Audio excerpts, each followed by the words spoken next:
देश। ठीक है भाई, हो गया। हम मानते हैं सारा देश एनिमल पार्क के ऊपर बात कर रहा है, पर हम खैर छोड़ो। तो भाई लोग, फाइनली हम एनिमल का टॉपिक के ऊपर आ चुके हैं और आज के इस वीडियो में हम एनिमल पार्क क्या है, उसमें क्या होने वाला है और ये जो बंदा है ये कौन है, क्या सच में ये अबरार का भाई अजीज है या हमारा हीरो रणविजय है, इन सारी बातों के ऊपर आज के इस वीडियो में हम चर्चा करने वाले हैं। तो भाई हमारे साथ बने रहिए और वीडियो को एंजॉय कीजिए। आज के बाद एक खरोच भी आई, दुनिया चला दूंगा पापा। पहले एनिमल पार्क। अब देखो भाई, हम एनिमल के बारे में जानते हैं। इसमें हीरो के पापा के ऊपर जान का खतरा होता है तो वो कैसे एनिमल बन जाता है। पहले अपने जीजा को मार देता है, फिर और सैकड़ों लोगों को मार देता है, बीवी का गला पकड़ लेता है और आखिर में तो भाई विलन का प्लान जानने के लिए शादीशुदा होने के बाद भी एक पराई औरत के साथ सो जाता है। मतलब ये अपना पापा को बचाने के लिए इंसानियत का सारे हदे को पार कर देता है, इसीलिए इसे एनिमल बोला जाता है। और फिल्म का टाइटल में भी एनिमल दिख रहा है, समझ में आता है। पर अब ये नया एनिमल पार्क क्या बला है, तो भाई ये भी और कुछ नहीं, वही एनिमल जैसा ही मामला है। देखो, जोया से सारा सच जानने के बाद जब रणविजय अपने दादाजी के पास आता है तो उसका दादाजी बताते हैं कि वो पहले 3 भाई थे, जिसमें से सबसे बड़ा भाई उनका गांव में ही रह गया। तो ये राजधीर और उनका भाई शमशेर दोनों दुनिया जीतने निकल पड़े और उन्होंने मिलकर स्वास्तिक स्टील को शुरू किया। फिर कुछ साल बाद जब शमशेर की नियत खराब होने लगा, वो बार बार अपने भाई को धोखा देने लगा, तो राजधीर अपने भाई शमशेर को स्वास्तिक से निकाल दिया। पर ये तो सिर्फ कंपनी से निकाला था। उसके बाद उन्होंने ऐसा क्या किया पता नहीं, जो बदनामी की वजह से उसे इस देश ही छोड़ना पड़ गया। और वो इस देश को छोड़ने के कुछ साल बाद ही पता नहीं क्या हुआ, जो वो अपने आप को आग लगाकर खुद ही अपना जान ले लिया। और तब तक शमशेर का बेटा शादी करके अबरार भी पैदा हो गया था। तो अबरार अपने दादाजी को जिंदा जलता हुआ देखकर अपना आवाज खो दिया। मतलब उस दिन से ये अबरार गूंगा हो गया। फिर उसके बाद जब राजधीर रिटायर होकर बलवीर स्वास्तिक स्टील संभालने लगा था, तो अबरार के पापा एक बार मदद मांगने या बलवीर के लैंग्वेज में कहे हिस्सा मांगने भी आया था। लेकिन तब सब क्या कैसे हुआ पता नहीं। पर जैसे राजधीर अपने भाई शमशेर को स्वास्तिक स्टील से निकाल दिया था, वैसे बलवीर भी अबरार के पापा को खाली हाथ लौटा दिया। मतलब अबरार के पापा भी इस बीच अपना धर्म बदलकर 3-4 शादियां कर ली थी। उन 3-4 बीवियों से सबसे कुछ बच्चे भी पा लिए थे। तो शायद उनका ये गुण देखकर बलवीर भी सोचे होंगे इसका कुछ नहीं हो सकता, ये भी कभी बदल नहीं सकता, बोलकर भी वापस इसे एक बार और निकाल दिए। तो उस गुस्से की वजह से अबरार बदला लेना चाहा और बलवीर को मारकर स्वास्तिक स्टील को बर्बाद करना चाहा। इसीलिए जब रणविजय उसे मारने की बात करता है तो उसका दादाजी बोलते हैं कि अगर तू उसे मारेगा तो उसके भाई, उसके बच्चे तेरे पीछे आएंगे। और अब सचमुच रणविजय अबरार को मार चुका है। तो इसीलिए पोस्ट क्रेडिट में हमें एनिमल पार्क दिखाया जाता है, क्योंकि जैसे रणविजय अपने पापा को बचाने के लिए एनिमल बन गया था, वैसे अबरार के फैमिली वाले अब अपना भाइयों के बदला लेने के लिए एनिमल बनने वाले हैं। मतलब पहले से स्वास्तिक स्टील वाला लफड़ा तो था ही, उसमें अब इनका 2 भाइयों का बदला भी मिल चुका है। तो सोचो अब इनका बदले की आग और कितना तेजी से जलने वाला है। और इनका फैमिली के बारे में तो आप जानते ही हो, हम बता चुके हैं। अबरार के पिता 3-4 शादियां किए थे और पता नहीं उनके कितने सारे बेटे थे, और अब उनके बेटे के भी बेटे, जैसे कि अबरार के ही 8 बच्चे हैं। और पोस्ट क्रेडिट आते आते नेहा बीबी से और 2 पैदा हो गए हैं। मतलब अबरार के ही 10 बच्चे हैं। फिर उसका भाइयों के बच्चे प्लस उसके भाई लोग, उसके रिश्तेदार भाई, गिनते गिनते थक जाओगे। और ये सारा का सारा एनिमल बनने वाले हैं और रणविजय का फैमिली से बदला लेने जाने वाले हैं। इसीलिए उसका नाम एनिमल पार्क है, क्योंकि इनका एनिमल का पूरा नस्ल हमें दिखने वाले है, बहुत सारे एनिमल भाई। और देखना, जहाँ एनिमल का टाइटल हमें गोल्डन कलर में दिख रहा था, वहाँ इसका एनिमल पार्क का टाइटल हमें रेड कलर में दिखता है, क्योंकि सेकंड पार्ट में हमें हीरो के जैसा गोल्डन लाइफ नहीं दिखाया जाएगा, विलन के फैमिली का ब्लडी लाइफ दिखाया जाएगा। बोले तो उसमें ज्यादा अबरार के फैमिली के बारे में दिखाया जा सकता है, कैसे उसका दादाजी को निकाला गया,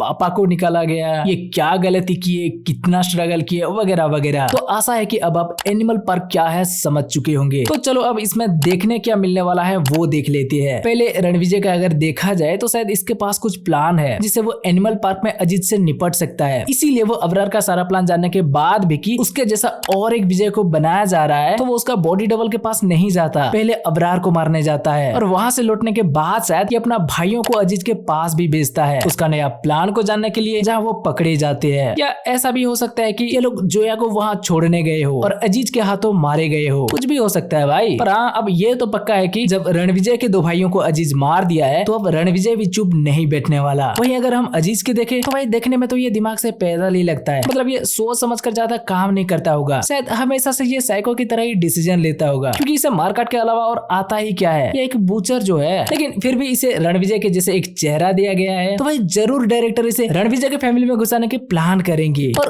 कुछ तो इस चेहरे का फायदा उठाएंगे भाई, नहीं तो इसे रणविजय के चेहरे देने का क्या मतलब है ना। और फिर उसके बाद तो आप सबको पता है यार, इसके पीछे पीछे इसका पूरा फैमिली या कहीं इसका पूरा एनिमल पार्क आने वाला है जो एक सेकंड भी सोचे बिना रणविजय का फैमिली के ऊपर अटैक करने वाले हैं। पर शायद तब रणविजय पहले जैसा नहीं बनने वाला और थोड़ा सोच समझकर डिसीजन लेने वाला है, क्योंकि तब रणविजय के ऊपर फैमिली प्रेशर भी बढ़ चुका होगा। कारण बलवीर सिंह तब तक निपट चुके होंगे, वो लास्ट स्टेज में थे और ऊपर से उसका खुद का फैमिली भी बढ़ चुका है, मतलब 2 बच्चों का बाप। तो जरूर थोड़ा सोच समझकर ये कदम उठाएगा। लेकिन फिर भी एनिमल गिरी तो कम नहीं होगा भाई, नहीं तो ये पूरा एनिमल पार्क का सामना करेगा कैसे। तो हाँ, हमें लगता है यही सब एनिमल पार्क में हमें देखने मिल सकता है। पर आप बताओ आपको क्या लगता है। अब अगला अगर ये भाई साहब की देखे तो भाई इन्हें रणविजय भी बोला जा रहा है और एजाज भी, और उसका कारण है वो कहानी। स्टार्टिंग में ये जो एक कहानी सुनाता है उसमें एक राजा, एक युवरानी, एक बंदर और एक मंत्री होता है। जहाँ एक बंदर आकर युवरानी को छेड़ता है तो वो युवरानी जाकर राजा को कंप्लेन करती है। फिर राजा मंत्री को आदेश देते हैं तो वो मंत्री बंदर को सबक सिखाने जाता है। तो यहाँ वो राजा बलवीर सिंह को बताया गया है, युवरानी स्वास्तिक स्टील को, बंदर अबरार को जो युवरानी मतलब स्वास्तिक स्टील को छेड़ने की कोशिश करता है, और मंत्री रणविजय को जो बंदर को सबक सिखाने जाता है। तो हाँ, ये सब तो फिट बैठ रहा है। और वो बंदर जो इशारा करता है कबीर सिंह का अपडेटेड वर्जन वाला, वैसा इशारा अबरार भी करता है। लेकिन इस कहानी के जरिए जो इस भाई साहब को रणविजय बताया जा रहा है या एजाज बताया जा रहा है, वहाँ थोड़ा मामला गड़बड़ा जा रहा है, क्योंकि ये दोनों ही लगता है। एजाज इसलिए लगता है क्योंकि वो इस कहानी में हमेशा राजा, युवरानी या मंत्री का तारीफ नहीं कर रहा है, उन्हें बंदर के सामने बेवकूफ बता रहा है। और रणविजय इसलिए लग रहा है क्योंकि रणविजय भी हमेशा ऐसे बंदर का एग्जाम्पल देता है। ये सीन में याद है ना, बहादुरी और बेवकूफी में सिर्फ एक बंदर का फर्क है। और इतना ही नहीं भाई, कि जब आते ही स्टार्टिंग में ही हमें इनसे पापा मेरी जान वाला व्हिसल भी सुनाया जाता है, जो कि रणविजय ही बजा सकता है। वो अजीत ये व्हिसल क्यों बजाएगा? वो और उसका भाई अबरार तो बलवीर को नफरत करते हैं। ऐसे नोटिस किया जाए तो और भी बहुत से पॉइंट निकल सकता है, जैसे कि एक विलन को वो इतना दिन क्यों बचा के रखेंगे, जबकि ये एनिमल दुनिया का एंडिंग है। वो लोग बूढ़े भी हो चुके हैं। इतना दिन अजीत रणविजय के भाइयों के पास रहेगा तो क्या वो लोग इसे पहचान नहीं पाएंगे? पर फिर भी पता नहीं, अगर हम गलत हुए तो डायरेक्टर विलन को भी एंड तक बचा के रख सकते हैं और वो अजीत आते ही रणविजय को मार के उसका फैमिली के साथ सेटल हो सकता है। लेकिन आप ही सोचो वो ऐसा क्यों करेगा? उसे तो चांस मिलते ही वो इन सबको मार डालता, ना कि बुढ़ापे तक इनके साथ नाटक करने की डिसीजन लेता। पर फिर भी आपको इसे लेकर क्या लगता है हमें कमेंट करके बताओ। तो भाई बस ये था एनिमल का post credit scene, Animal Park और इसका फ्यूचर को लेकर एक वीडियो। आशा है कि आप लोगों को अच्छा लगा होगा। अगर आपको ये वीडियो अच्छा लगा हो तो वीडियो को लाइक करके अपने दोस्तों के साथ शेयर करो और चैनल को सब्सक्राइब नहीं किया है तो भाई सब्सक्राइब कर लो।